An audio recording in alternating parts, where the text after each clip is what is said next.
You're listening to the Quint's podcast.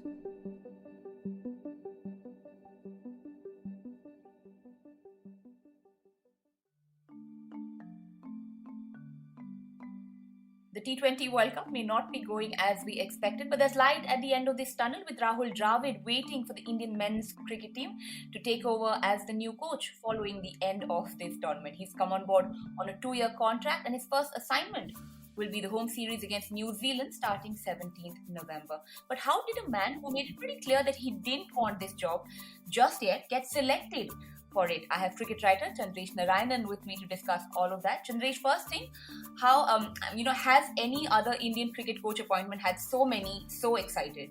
Hi Mendra, thanks for having me. I don't think any other coach in the past has had that much of an impact, as in just the impending arrival of a coach has got so many people excited as this particular announcement. I can recall briefly that in 2005 there was brief excitement when Greg Chappell was meant to take over because he was a high profile coach and high profile name coming in to take over as the India coach. And But very soon we realized that the hype was all about nothing, and we know how history panned out. You're tuned into The Big Story, the podcast where we dissect headline making news for you, and I'm your host Mendra, the Quint's sports editor.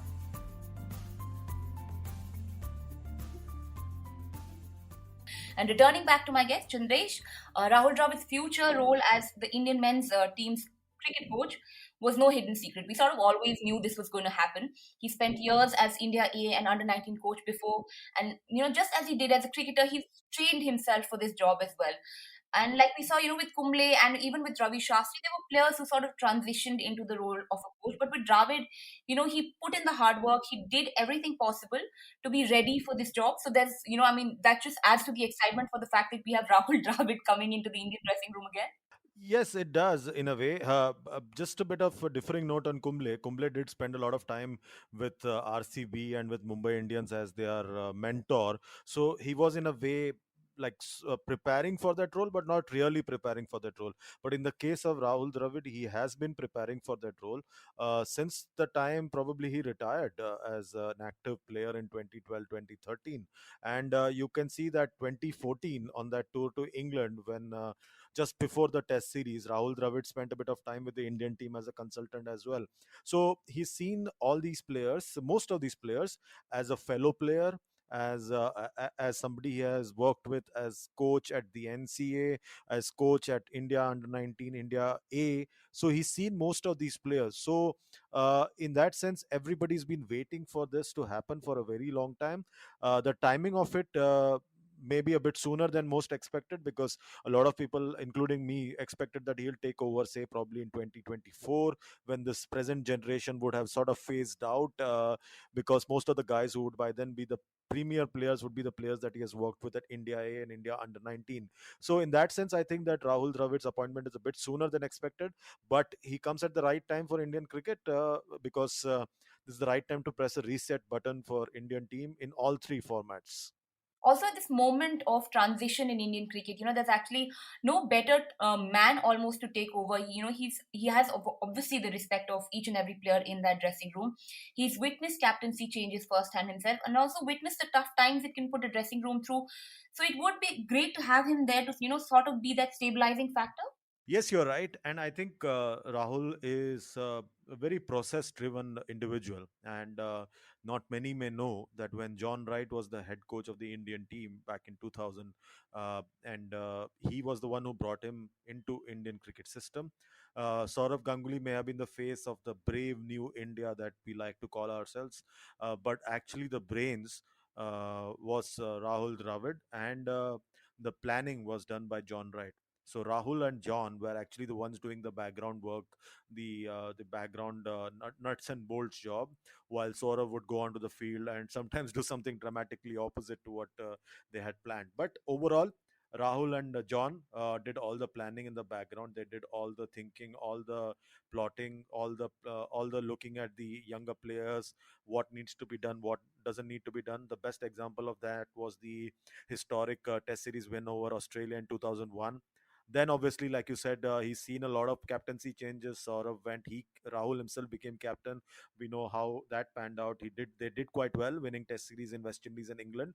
He doesn't quite get the credit for that because of the fact that India got knocked out of the 2007 50 over World Cup. That's almost like a discredit to Rahul Dravid as a captain. But in his time, during his time, India had a world record number of chases, which was a great achievement. And India developed the next generation of players, which served India for a pretty long time. And a lot of people were pushed out of their comfort zone. You could see more of the same. And also, when he became a senior pro under Dhoni as a specialist test batsman, you could see that he enjoyed his role, being in the slip and batting diligently as ever, putting all his experience into play. And most importantly, Mendra, I think the key thing about Rahul was that even while he was a top notch test player, during his last few years, when he was playing only test match cricket, he would still go back to the grind and play test match to Ranji Trophy cricket and Dulip Trophy and so on and so forth, and keep putting himself through the grind. And I think that process that Rahul follows, you will see a lot more thought being applied into the way the team builds towards a tour. We are playing in South Africa at the end of the year and early next year. You won't see a haphazard build up to the tour like it happened in 2018 when the team's departure was delayed by about 10 days, and that cost the team a test series win in South Africa because it took time for them to adjust. Rahul will not let that happen. Also, you will see that players, when they are not playing, are either not whiling away their time at NCA uh, or not playing. They might be playing some form of cricket, because Rahul realizes more than anybody else that there are times when players can go without action, like you saw with Cheteshwar Pujara this year, where he was sitting on the sidelines during the IPL. So you might see a lot of that happening, that players are being pushed out of their comfort zone and going and playing, and a proper plan being presented. And more importantly, and which is something of a bugbear for me, is the fact that Rahul will be attending selection meetings and providing inputs to the selectors, unlike during the time of Ravi Shastri, where it was almost like an hands-off approach. He switches on when India is playing and switches off when India is not playing. So you'll see a more hands-on head coach. Also, about just the changes, I mean, for the last many few years, I think the mantra of the Indian cricket team has been aggression, because the captain, has this aggressive side to himself, and it sort of was also, it looked like it was something that also was something that the other players were expected to sort of portray, right? But now with most likely Rohit Sharma taking over the T20 captaincy, also a more calmer coach in Rahul Dravid coming in, you think it'll be a more comfortable spot for a lot more, the different personalities in the Indian dressing room, for them to, just be back and be comfortable in their skin, and not be somebody that they was expected to be, but they weren't really comfortable being. That's a tough one to say, Mendra, because we are all assuming that Rahul will be a much more calmer coach compared to the previous regime. But he's never worked with players, probably say in the IPL, but with so many big names, big reputations to work with. So that's going to be interesting to see. And we've seen previous two times we've had high profile, three times actually, that we have had high profile Indian names as head coaches, apart from Ravi Shastri. It's not gone down well. Bishan Bedi, when he first became coach in 1990, uh, for the first tour, it seemed like he's the best thing for Indian cricket since sliced bread. But come the England tour, Azharuddin decided to field first under blue skies at Lords, and Bedi was the first one to criticize him, and he was out of the job.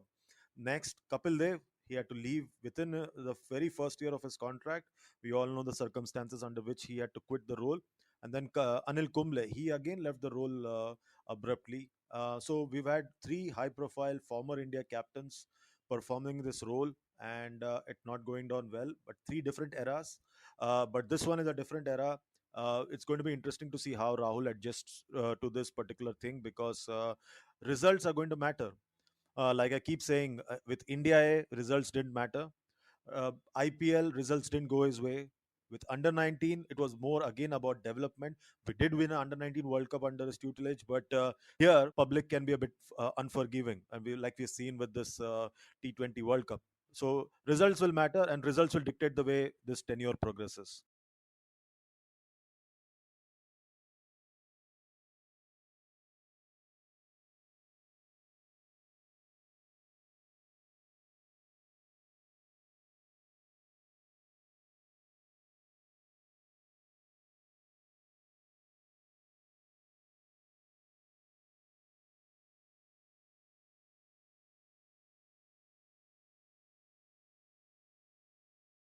I wouldn't say that you can actually say that would be the case because uh, Kapil Dev had an ally in the board as well, as in the he was too big a name himself. Kumble was a very big name himself. Ultimately, the success of Rahul's tenure will be defined by the results that Indian team gets on the field. Remember, we have not won a test series in South Africa. We have not won a test series in England. Hopefully, next year, a work that started under Ravi Shastri, Rahul Dravid completes it. We have that one off test match next year. So we win it, and it's another feather in Rahul's cap. Remember, he won a test series in England as a captain, and that was the end of his test captaincy. And so, hopefully, next year that happens. We haven't won an ICC tournament in 2013. So, that's something that is going to sit heavy on Rahul, how he manages two captains, possibly three captains. We don't know. That's going to be a challenge. And how he manages the workload of players, how he manages the workload and the different formats, how he divides the players between different formats, and how many players India uses. Should we reset our T20 template? Should we completely junk our existing ODI template of being safe? And Test match cricket, everybody keeps talking about aggression, but Test match cricket, we need to realize that where's our next set of middle order batsmen going to come from? All our middle order batsmen in Test cricket are pushing mid 30s, so that's going to be the other big challenge. So exciting times ahead. Let's hope that Rahul Dravid is able to bring some good news for Indian cricket. Remember, as a player and as a vice captain, he played a huge part in changing the way Indian cricket looked at itself. Player contracts was brought in into Indian cricket because of Rahul Dravid. The first foreign coach was brought into Indian cricket because of Rahul Dravid. A system was set up in place with a trainer being appointed, specialist coaches being appointed. All came when Rahul was at the forefront and led the players' movement, so to speak. So he's been the agent of change in Indian cricket in many ways. So I'm hoping that he's able to do the same thing as the head coach and usher in new changes, fresh reforms in the way India performs on and off the field. Yeah, actually, everything that you mentioned right now just makes one feel that there could be no better time for Indian cricket, at least not for Rahul Dravid maybe, but for Indian cricket to get a man like Rahul Dravid leading. Being the coach, because there are so many decisions to be made. There's just so much transition that's going to happen. So we've gone from a time where the coach was practically picked by the captain to a time where this coach is probably going to shape the future captains also, right? So again, I come to the same thing, but there is no better time to be having Rahul Dravid here, just simply because of all the things that the Indian team is going to go through in the next few years. Absolutely. And no one will know that better than Rahul because if not for him, we would never have had John Wright. And the trend of having overseas coaches would never have started in Indian cricket. You know, people don't value enough the kind of role that Rahul and the senior players played between 2000 and 2005. I think that was a seminal phase for Indian cricket. And I think that whatever the present set of players are enjoying, is all because of the effort put in by those set of players, because they got united, and they unitedly came together and pushed for annual contracts. Today, a player can afford to take a break at any point of time without worrying about what would happen to their monthly income and where would they earn, because earlier it was just about match fees. Rahul and to some extent Anil played a big part in trying to ensure that the players have annual contracts, foreign coaches, fitness, all the systems that we have. All the state teams today look so organized. It's a far cry from when they all started playing. When Rahul and Anil were playing, it used to be a bit of a struggle for all of them. It's still a struggle for an average domestic cricketer, but Rahul knows what he has gone through. Rahul knows how hard he has worked to put a system in place, whether at the under 19 or India A. The way he ensured that no player plays for more than one under 19 World Cup is a big thing, because we've had so many instances of players playing more than one under 19 World Cup. It's only because of his stature that he was able to push things through.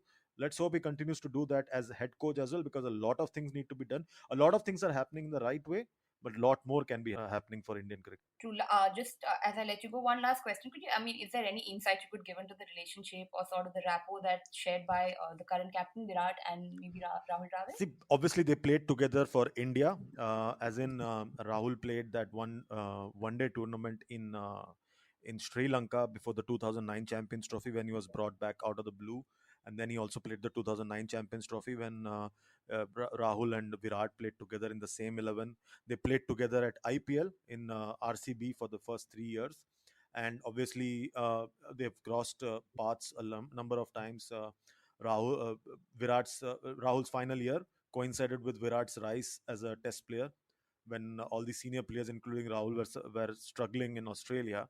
It was Virat alone who stood out and batted very well in Australia and scored 100. If you remember that particular tour in 2011-12, they have immense respect for each other's ability, and the fact that Virat is this generation's premier batsman is something of, because of the previous generation putting in such hard work, that he got inspired by them, and Rahul was one of them. So uh, immense respect.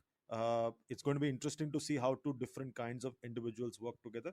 But that's going to be the interesting part. Rahul's more process driven, more hands on.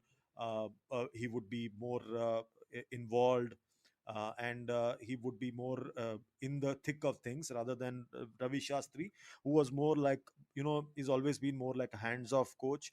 I think his role title was a bit off. I think Ravi Shastri should always have been called the director of the team director, because he had an army of coaches. Rahul, in spite of having an army of coaches, he'll be as involved as, say, someone like Justin Langer in Australia. He's going to be as passionate as them. Maybe he may not show his emotions as much as Justin Langer. But for that, we may have to wait for another web series like Australia had. But I think that it will be an interesting time for Indian cricket moving forward. It is indeed going to be interesting times. Maybe we'll do another podcast in a couple of months and see where we stand after the first few series Dravid has as coach. Thank you so much for joining us today, Chandresh. Thanks a lot for having me, Mendra.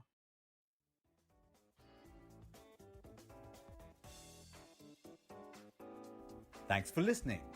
Log on to the Quint's website and check out our other podcasts.